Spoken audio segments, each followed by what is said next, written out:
बिस्मिल्लाहिर्रहमानिर्रहीम। प्यारे बच्चों, अस्सलाम वालेकुम वरहमतुल्लाहि वबरकातुहू। वालेकुम सलाम। आज हम फिर से गुलदस्ता मालूमात लेकर आप सबके पास आए हैं। देखते हैं कि अल-फज़ल आज कौन कौन से खुशनुमा फूलों का इल्मी गुलदस्ता लेकर आया है सब बच्चों के लिए। जी अरमीन, तो आपको मालूम है ना कि सबसे पहले हिकायत आती है। जी मामा। तो अरमीन, आप ये भी जानती हैं कि हिकायत किसे कहते हैं? किसी सबक आमोज कहानी या वाक़े को। हाँ जी, बिल्कुल अरमीन, आपने सही बताया है। तो हिकायत मसीह ज़मा में हम बहरे की हिकायत पढ़ेंगे।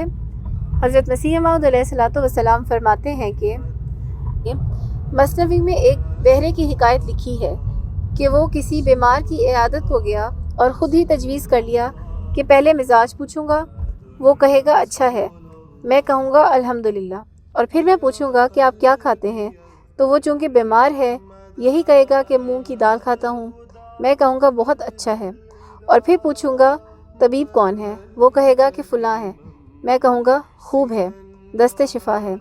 लेकिन जब वहाँ गए तो बहरे ने कहा मरीज़ से, आपका मिजाज कैसा है? मरीज़, मर रहा हूँ। बहरा, अल्हम्दुलिल्लाह। फिर बहरे ने मरीज़ से कहा, आपकी ग़िज़ा क्या है? मरीज़, खूने जिगर।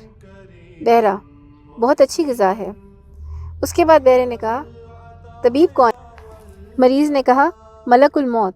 तो आगे से जवाबन बहरे ने कहा, तबीब अच्छा है, दस्ते शिफा है। तो ये हिकायत हज़रत मसीह मौऊद अलैहिस्सलातु वस्सलाम की मलफूज़ात जिल्द 3 सफ़ा 212 तक 213 में दर्ज है। इसका बाद सवाल जवाब है ना? जी बच्चों, इसके बाद हमारे सवाल जवाब का सेगमेंट है, और सबसे पहले हम बात करेंगे कि बिग बैंग से पहले क्या था। एक खादिम ने रहनुमाई की दरख्वास्त की कि बिग बैंग से पहले क्या था, क्या इससे पहले कोई और दुनिया मौजूद थी, और अल्लाह ताला कब से ज़िंदगी बना रहा है और कब तक बनाता रहेगा। इस पर हुज़ूर अनवर ने इंसानी इल्म की महदूदियत को वाज़ेह करते हुए बयान फरमाया कि हमें ये सारी बातें पता होती तो हम आलिमुल गैब ना हो जाते। फिर हुज़ूर अनवर ने कुरान करीम की रोशनी में आगाज़ कायनात की वजाहत करते हुए फरमाया कि अल्लाह ताला कहता है ये सब एक बंद चीज़ थी, जो कुरान शरीफ सूरह अल-अंबिया में उसने लिखा है कि ये सब कुछ बंद था, फिर मैंने इसको फाड़ा तो वो बिग बैंग हो गया और ये सारी कायनात बनी, और इस तरह की और बहुत सारी कायनातें हैं।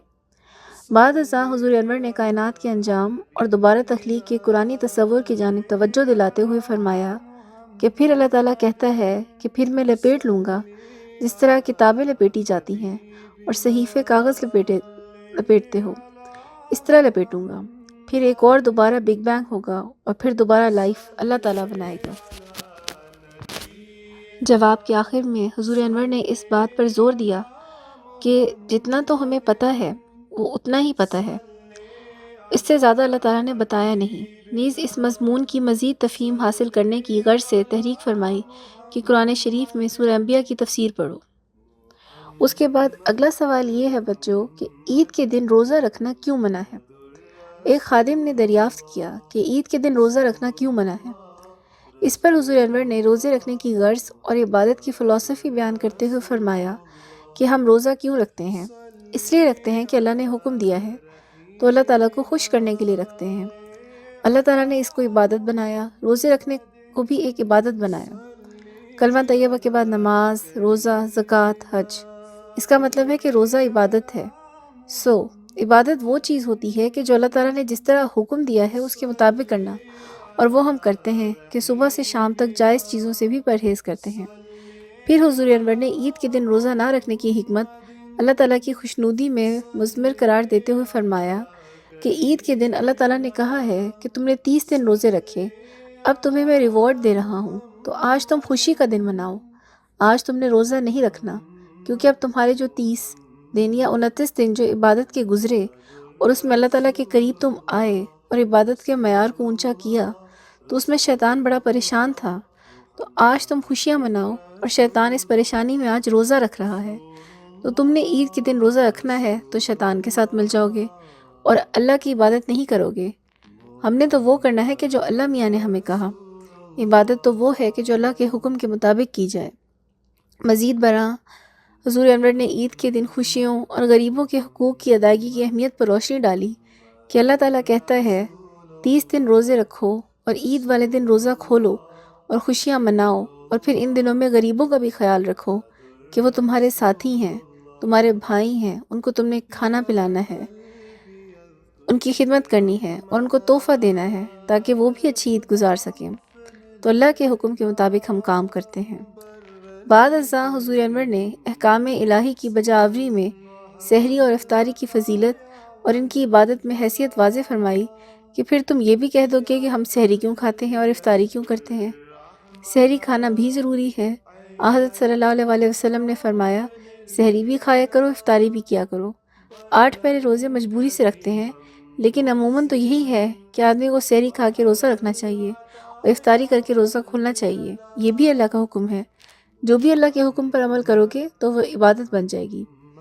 جواب کے آخر میں حضور انور نے سب کام اللہ کی خوشنودی کے لیے بجا لانے پر زور دیتے ہوئے تاکید فرمائی کہ اس لیے یہ ہمیشہ یاد رکھو کہ ہم نے جو کام کرنا ہے اللہ کو راضی کرنے کے لیے کرنا ہے، تاکہ اللہ تعالیٰ خوش ہو اور ہمیں انعام دے اور ہم سے راضی ہو۔ تو بچوں، یہ آپ نے دونوں جو انتہائی اہم سوال ہیں ان کے بارے میں سنا۔ پہلا سوال بگ بینگ کے متعلق تھا، اس کا بھی حضور نے بہت زبردست جواب بیان فرمایا، اور پھر سب کو یہ تحریک کی تمام احمدیوں کو کہ وہ سورہ الانبیاء کی تفسیر کو غور سے پڑھیں۔ اور دوسرا سوال جو تھا وہ روزے کے حوالے سے تھا کہ کس طرح رمضان میں انسان اللہ تعالیٰ کی خوشنودی حاصل کرنے کے لیے روزے رکھتا ہے، تمام مسلمانوں پر فرض ہے، عبادت کا اس کو درجہ حاصل ہے، اور پھر عید کے دن اللہ تعالیٰ نے کہا ہے کہ خوشیاں منائی جائیں خود بھی، اور اس لیے روزہ رکھنے کی ممانعت ہے اس کو منع کیا گیا، اور ساتھ ساتھ یہ کہ جتنے بھی غرباء ہیں، ضرورت مند لوگ ہیں، ان کی بھی مدد کی جائے، ان کو بھی اپنے روزے کے بعد عید کی خوشیوں میں شامل کیا جائے۔ اور ساتھ ہی ساتھ حضور نے سحری اور افطاری کے بارے میں بھی تعلیم جو ہے اس کو اچھے طریقے سے سمجھایا، اور اسی بات پر زور دیا کہ جو بھی کام کرنا ہے وہ اللہ تعالیٰ کی رضا کی خاطر، اس کی خوشنودی کی خاطر اور اس کا فضل سمیٹنے کے لیے کرنا ہے۔ تو پھر اس کے بعد انسان کا ہر عمل جو ہے وہ انشاءاللہ عبادت کا درجہ حاصل کر سکتا ہے۔ تو یہ تھا ہمارے آج کا، یہاں پہ ہمارا جو سیگمنٹ ہے وہ مکمل ہوتا ہے، اور امید کرتے ہیں کہ بچوں کو اس سے بہت کچھ سیکھنے کو ملا ہوگا۔